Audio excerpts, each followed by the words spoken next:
There is a country. It's a majority white Christian nation in the Americas, colonized by a Western European nation. It fought a war of independence against Britain, and then fought a civil war over states' rights in the 19th century. It had a large slave population but abolished slavery. It then spread west across the prairie, fought and defeated horseback native tribes. Its culture even today is associated with cowboys and steak. It then became an agricultural superpower. It then took in a huge amount of immigrants, mainly from Italy, Ireland, Germany, and some Brits. By the turn of the 20th century, it was one of the wealthiest nations on Earth.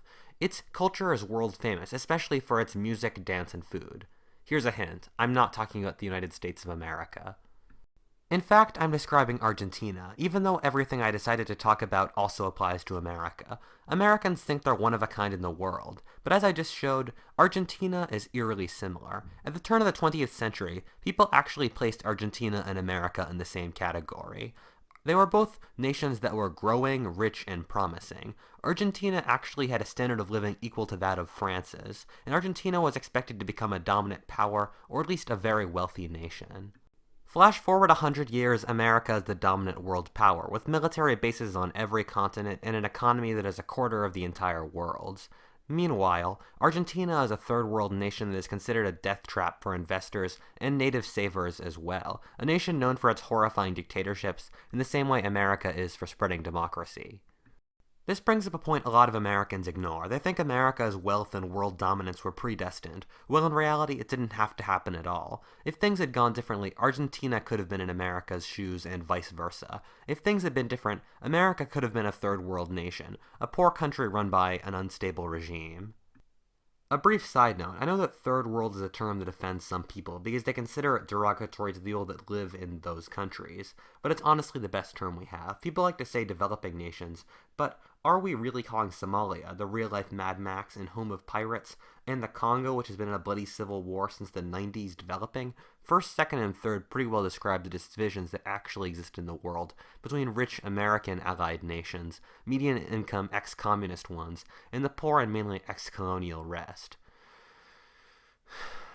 God, going on politically correct word usage rants is tiring. Can't I just go back to talking about history, a topic I actually understand and anyone who I could offend is dead?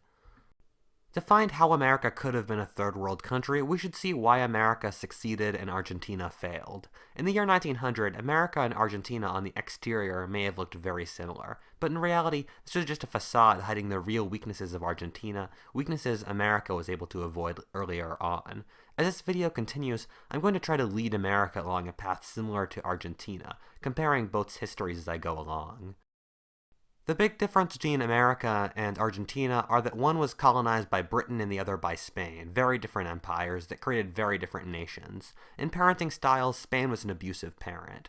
All of Spain's colonies turned out terribly in the end. Look at Latin America and the Philippines.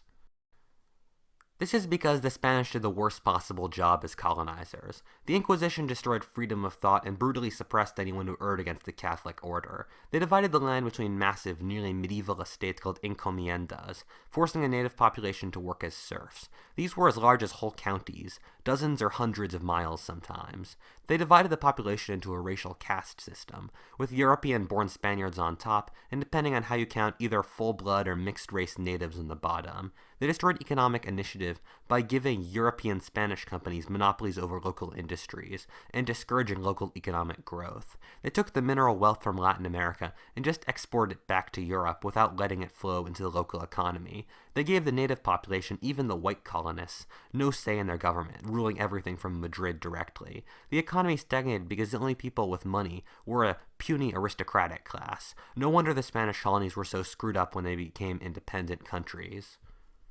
The British were more negligent. They generally let their colonies do whatever they wanted. This generally lent itself to laissez-faire economics and local government.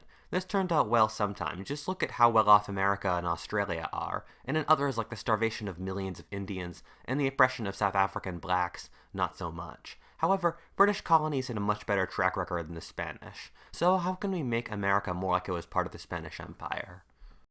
Well, if the British government wasn't going to oppress the colonies, we could easily have the local authorities do it. We actually have an example of this right here in America. Virginia, and to a much less extent the entire South.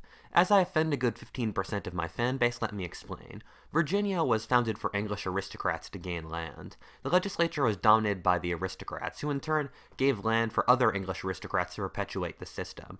Most of Virginia was divided between massive tobacco-growing estates. The poor English brought over became tenant farmers. When the poor folk just moved west and died in the tropical fields, the aristocrats brought slaves over and oppressed them. During the American Revolution, Virginia had only 40% voter rate among white males, while in most of the other colonies it was near 100. The rest of the South is a slightly different story. In South Carolina, Barbados Huguenot and Virginian slave owners settled to expand their land.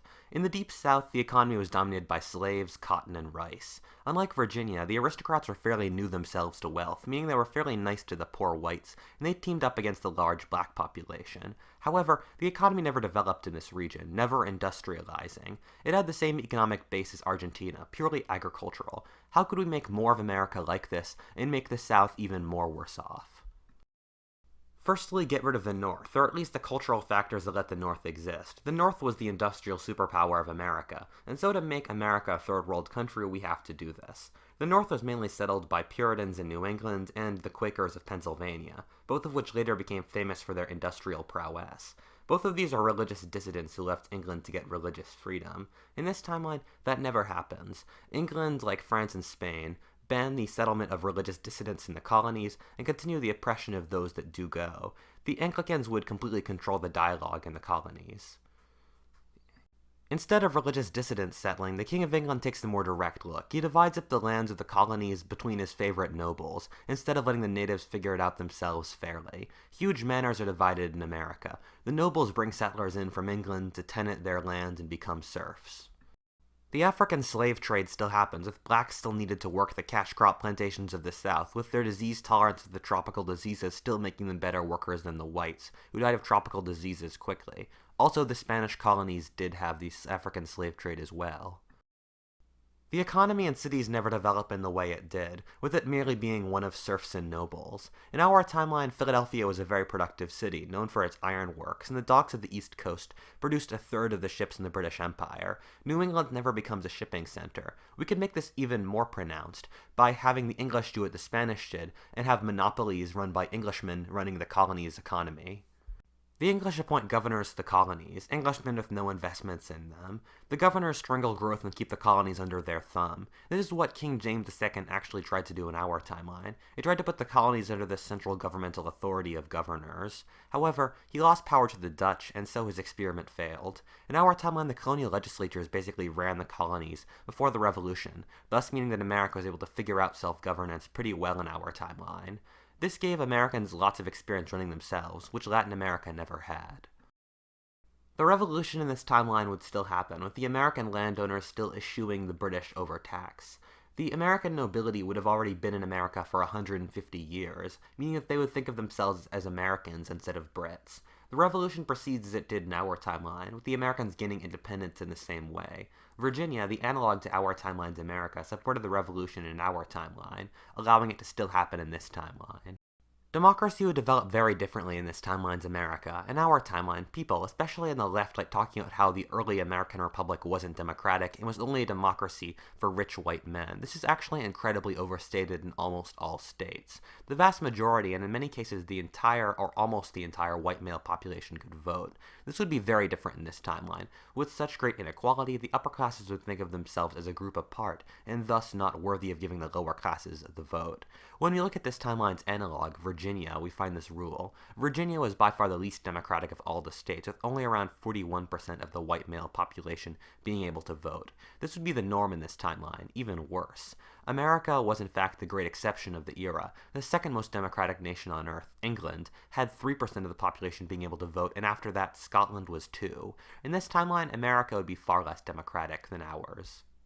The landowning classes would dominate American politics in this timeline, keeping the franchise away from the lower classes. This would be different from our timeline, where the American political system had to get votes from the middle and lower classes, which were far more numerically important. In this timeline, American politics would likely have a division similar to most Latin American countries 100 years ago, with a big government centralist party and a small government regionalist party.